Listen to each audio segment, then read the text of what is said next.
அதெல்லாம் suspense sir. Vijay தான். எப்படி சொல்கிறீங்க விஜய் வருவாங்க? அந்த மாரிலாம் கட் பண்ணுறது தான். மீண்டும் ஒரு திராவிட முன்னேற்ற கழகத்துக்கு தான் சான்ஸு சார். அவங்க தான் வெற்றி பெறுவாங்க. அவங்க தான் வெற்றி பெறணும். அப்போ தான் தமிழ்நாட்டுடைய இதோ கொஞ்சம் நிலைநிறுத்த முடியும். நான் ஒரு எம்ஏ அரசியல் sir, MA public administration, BEd வேறு, ஆசிரியர் வேறு தான். எடப்பாடியை பொறுத்த மட்டும் சம்பாத்தியத்தையும் அவருடைய வருமானத்தையும் பாதுகாத்துக்காக பிஜேபியினுடைய தேவை தான் போயிருக்காரு. அவ்வளோதான். திமுக தான். மக்கள் செல்வாக்கு இருக்குதுங்க திமுக ஃபுல்லாக நல்லா செய்கிறாங்க. நிச்சயமாக மு க ஸ்டாலின் தான் சார். எஜுகேஷனல் நல்லா டெவலப் பண்ணுறாங்க. எடப்பாடி இவங்களோட கம்பேர் பண்ண சொல்ல இவங்களுடைய நிர்வாகம் நல்லா இருக்குது. நான் ஓட்டு டிஎம்கேக்கு தான் போடுவேன். பார்த்தீங்கன்னா சில பப்ளிக் பாத்ரூம்லாம் பார்த்தீங்கன்னா நல்லா இருக்குது. விஜய் தான் வருவார். நீங்கள் யாருக்கு ஓட்டு போடுவீங்க?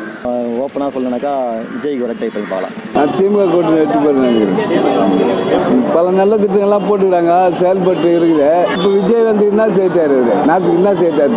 கருத்து கணிப்பு நீங்கள் கேட்குறதா இருந்துச்சுன்னா நம்ம ஸ்டாலின் ஐயா தான் வருவார். யாருக்கு ஓட்டு போடுவீங்க? நான் அம்மாவுக்கு தான் ஓட்டு போடுவேன். ஓட்டு யாருக்கு?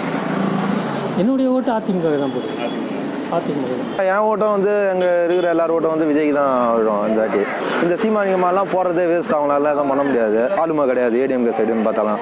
உங்களுடைய ஓட்டு யாருக்கு போடுவீங்க? எங்கள் ஓட்டு திமுக தான். ஃப்ரெண்ட்ஸ் சர்க்கிள் என்ன பேசுகிறாங்க? திமுகவுக்கு தான். டிஎம்கே தான் வரும். ஏன்னா மக்கள் நிறைய பேர் தெரிஞ்சிருக்காங்க. சீமான் பெரும்பாலும் டிஎம்கே வர மாதிரி தான் கருத்து. டிஎம்கே வர மாதிரி தான் இருக்குது. நீங்கள் யாருக்கு சார் ஓட்டு போடுவீங்க? நான் டிஎம்கே தான் போடுவேன். அம்மாவுடைய ஆட்சி, இது ஜெயலலிதா அம்மாவுடைய ஆட்சி எடப்பாடி தலைமையில் அமைஞ்சால் நல்லாயிருக்கும். நீங்கள் யாருக்கு சார் ஓட்டு போடுவீங்க? நான் போட்டால் பிஜேபிக்கு தான் போடுவேன். இது திருப்பி திமுக கூட்டணி அம்மாவை வெற்றி போகிறோம். நல்லா செய்கிறாங்க மக்களுக்கு. திருப்பி இவங்களே வந்தால் நல்லது. பிஜேபி ஆசீர்வாதோட இவங்க வந்தால் நல்லதாக இருக்கும். பாதிப்புக்கு அப்புறம் இப்போதான் முன்னேறி வந்து. நீங்கள் யாருக்கு சார் ஓட்டு போடுவீங்க? அப்படிங்களா?